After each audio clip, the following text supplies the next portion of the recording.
Today we are going to read another sonnet, Petakian sonnet, Asleep in the Valley, written by the French poet Arthur Rimbaud. The poet wrote this particular poem when the war was going on between France and Russia.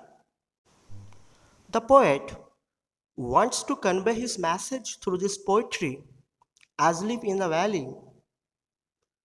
War cannot create anything.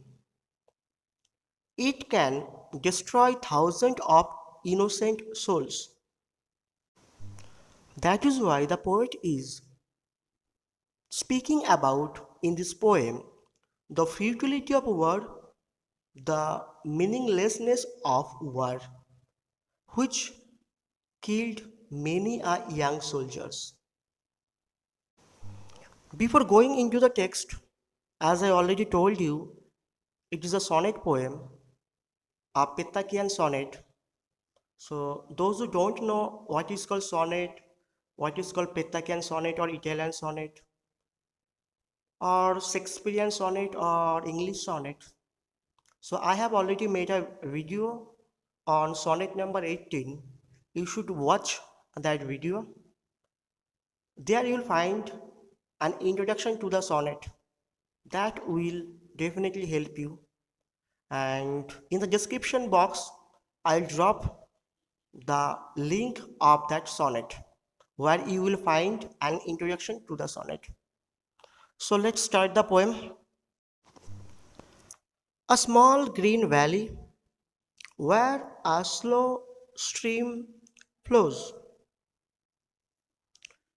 একটা ছোট্ট উপত্যকা এবং সেই উপত্যকাটা সবুজে পরিপূর্ণ, চারিদিকটা যেহেতু গাছপালাতে ভরা তাই সবুজ হয়ে আছে এবং সেই উপত্যকার মাঝখান দিয়েই একটা ছোট্ট নদী, here stream as a noun form, so it means a small river or a Brooke.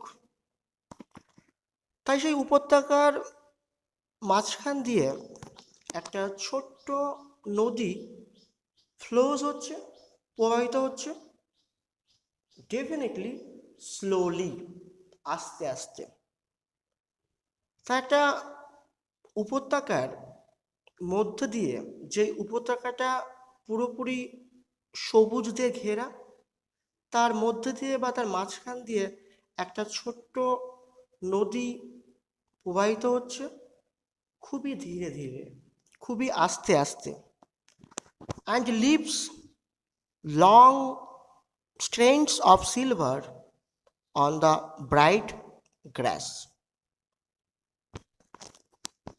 যেহেতু উপর থেকে সান রেইজ পড়ছে এবং আমি আগেই বললাম পুরো উপত্যকাটা গাছ দিয়ে ঘেরা আছে চারিদিকটা, তাই যখন সান রেজটা পড়ছে ওই সান রেজ ওই গাছের ভেতর তো পেনিট্রেট করে প্রবেশ করছে এবং সেই রেজ কালারটা সিলভার। আমরা জানি সূর্যের কালারটা সিলভার হয়। স্ট্রেন্ডস কথার অর্থ হচ্ছে ফিতা, মেয়েরা যে ফিতা দিয়ে চুল বাঁধে সেটা। যখন সানরেজ ওই গাছের ভেতর দিয়ে পেনিট্রেট করছে, প্রবেশ করে যখন ওই ঘাসের উপরে পড়ছে, তখন ওই গাছ থেকে শুরু করে ঘাস, এই যে পোর্শনটা সানরেজটা পড়ছে, যেন মনে হচ্ছিল সিলভার স্ট্রিপ, সোনালি রঙের ফিতা যেন মনে হচ্ছে ঘাসের উপর পড়ছে এবং সে ঘাসগুলোকে খুব ব্রাইট দেখাচ্ছিল। Bright glass means as the rays of the sun are falling on the grass, that is why the grass looks bright. From the mountain top stream the sun's rays. এবার আমরা যে স্ট্রিমটা পাচ্ছি, it is a verb form, means to come out, বেরিয়ে আসা। এবং এই পাহাড়ের টপ থেকে, একদম উঁচু থেকে, একদম চূড়া থেকে সূর্যের আলো যখন স্ট্রিম করছে, বেরিয়ে আসছে, They feel the hollow full of light. পাহাড়ের চূড়া থেকে, পাহাড়ের উপর থেকে যখন সূর্যের আলো বেরিয়ে আসছে এবং ওই মাউন্টেনের যে সমস্ত জায়গাতে অন্ধকার হয়েছিল সেই জায়গাগুলোতে সূর্যের আলো পড়ছে এবং সেই জায়গাগুলোকে আলোতে পরিপূর্ণ করে দিচ্ছে, আলোতে আলোকিত করে তুলছে। খুব সুন্দর একটা ন্যাচুরাল সিন আমরা এখানে দেখতে পাচ্ছি। Soldier very young lies open mouthed. একটা সৈন্যকে সেই ভ্যালিতে দেখা যাচ্ছে, ভেরি ইয়াং, খুব অল্প বয়স। ভেরি ইয়াং মিন্স কবি এখানে একটু এমফাসাইজ করে বলছে খুবই অল্প বয়স, হা করে শুয়ে আছে। A pillow made of fun beneath his head. ওই ইয়াং সোলজারটা যখন হা করে শুয়েছিল, ওর মাথার নিচে কিছু ফার্ন গাছের পাতা ছিল এবং সেটাকেই পিলো মনে হচ্ছিল, বালিশ মনে হচ্ছিল। এবং এই পিলোটা natural pillow, that's the pillow given by mother nature. সৈন্যটা মাথার নিচে ফার্ন গাছের পাতা আছে এবং সেটাকে ইমাজিন করা হচ্ছে, কবি ইমাজিন করছে ওই পাতাগুলো হচ্ছে বালিশ, যার উপরে মাথা দিয়ে ওই ইয়াং সোলজারটা শুয়ে আছে হা করে, অ্যাজ লিভ, এখনো শুয়ে আছে, একটু নড়াচড়া করছে না। Stretched in the heavy undergrowth. Heavy undergrowth means bush, ঝোপঝাড়। এবং ওই সৈন্যটার হাত পা প্রসারিত হয়ে আছে ওই ঝোপঝাড়ের দিকে, কিছু ঝোপঝাড় ছিল সেই দিকে পা দুটো টান করে শুয়ে আছে, হাতগুলো ছাড়ানো আছে। Pale in his warm green sun soaked bed. যখন ওই সৈন্যটা শুয়েছিল সেখানে, তাকে পেল দেখাচ্ছিল, বিবর্ণ দেখাচ্ছিল, যেন মনে হচ্ছিল ওর ভিতরে লাইফ নেই, ওর ভাইটালিটি নেই। কিন্তু ওয়ার্ম, ওয়ার্ম কেন পেল দেখাচ্ছিল? তো কারণ আছে, তো কারণ ও ওখানে ঘুমিয়ে নেই, ও ওখানে মৃত অবস্থায় পড়ে আছে, হি ইজ ডেড। ওই জন্য ওকে পেল দেখাচ্ছিল। ওয়ার্ম কেন? The rays of the sun fall on the body of the dead soldier. That is why he is warm. Green, আশেপাশের পরিবেশটা সবুজ হয়ে আছে, এরকম পরিবেশের মধ্যে শুয়ে আছে। সান সোকড বেড, যেই বিছানাতে ও শুয়ে আছে, উপত্যকা যে জায়গার উপরে শুয়ে আছে সেটাকে ইমাজিন করা আছে ওইটার বিছানা, যার মাথার নিচে কিছু ফার্নের পাতা আছে সেটাকে ইমাজিন করা হচ্ছে বালিশ। যে জায়গা তো শুয়ে আছে সেই জায়গাটা পুরোপুরি সূর্যের আলোর অধীনে, সানরেজ পুরোপুরি সেখানে পড়ছে এবং তার বডির উপরে পড়ছে, ওই জন্য বডিটা ওয়ার্ম হয়ে আছে, উষ্ণ হয়ে আছে। His feet among the flowers, his lips, ও যে জায়গাতে ঘুমিয়ে আছে অর্থাৎ মৃত অবস্থায় পড়ে আছে, তার পায়ের আশেপাশে কিছু ফুল পড়ে আছে। হয়তো যেখানে শুয়েছিল তার উপরে এক ফুল গাছ ছিল, সেখান থেকে ফুলগুলো তার পায়ে পড়েছে এবং তার পুরো দুটো পা ফুলে কভার হয়ে আছে, ফুলে ঢেকে আছে। His smile is like an infant's. মারা গিয়েছে, মৃত অবস্থায় পড়ে আছে, কিন্তু তার মুখে হালকা একটু মৃদু হাসি আছে। ওর হাসিটা ঠিক ওই বাচ্চাদের মতন, নিষ্পাপ বাচ্চাদের মতন, নিষ্পাপ শিশুদের মতন। শিশুদেরকে কেন নিষ্পাপ বলা হয়? তার কারণ ওরা এতটাই ছোট, পৃথিবীর ব্যাপারে ওদের এখনো কোনো এক্সপিরিয়েন্সই হয়নি, ওদের ভেতরে কোনো পাপ ছলনা কিচ্ছু প্রবেশ করেনি।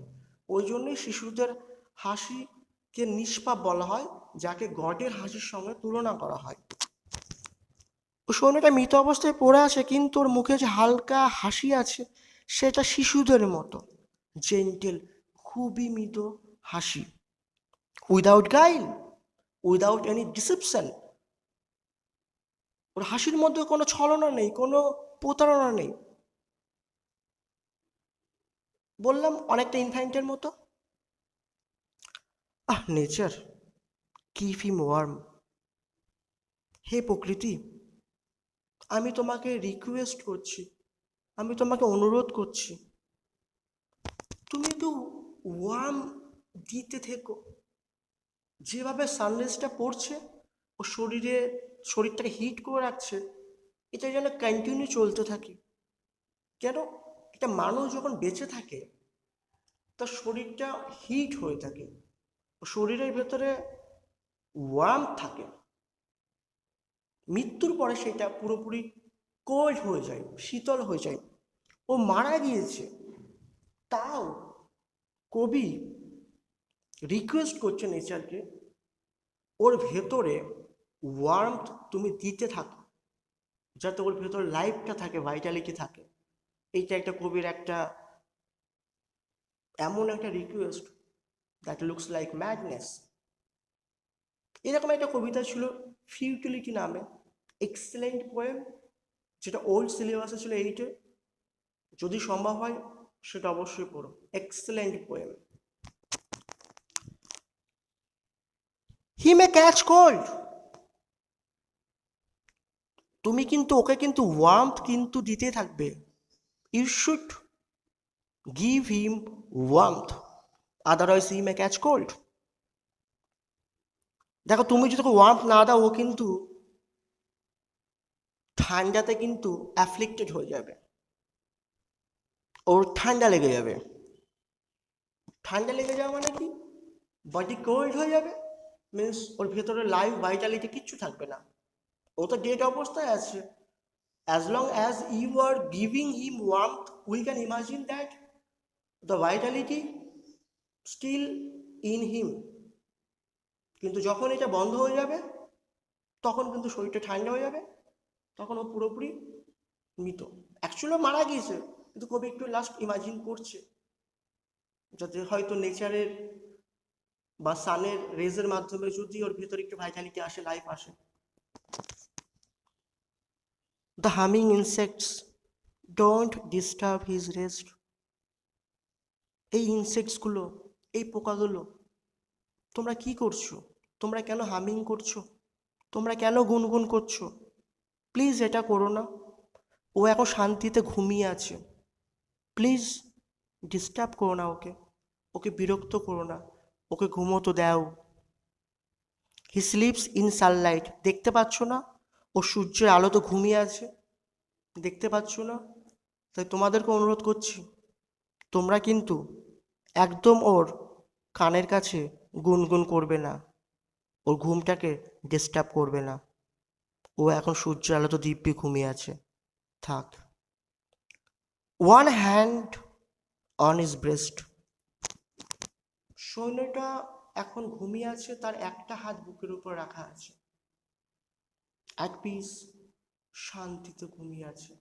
এমনভাবে ঘুমিয়ে আছে যে ঘুম কোনো দিনই ভাঙবে না। In his side there are 2 red holes।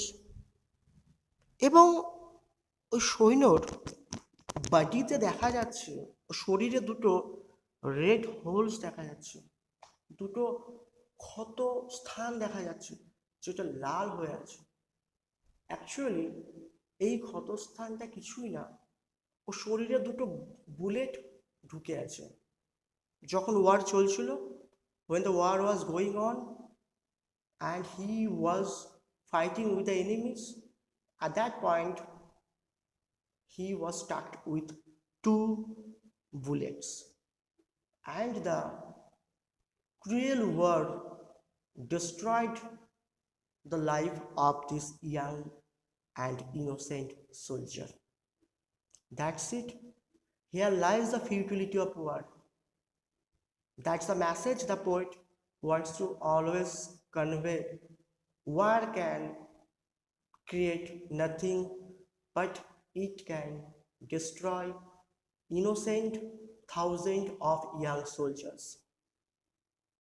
If you really like this video, please subscribe the channel and press the bell icon to get more videos. Thank you.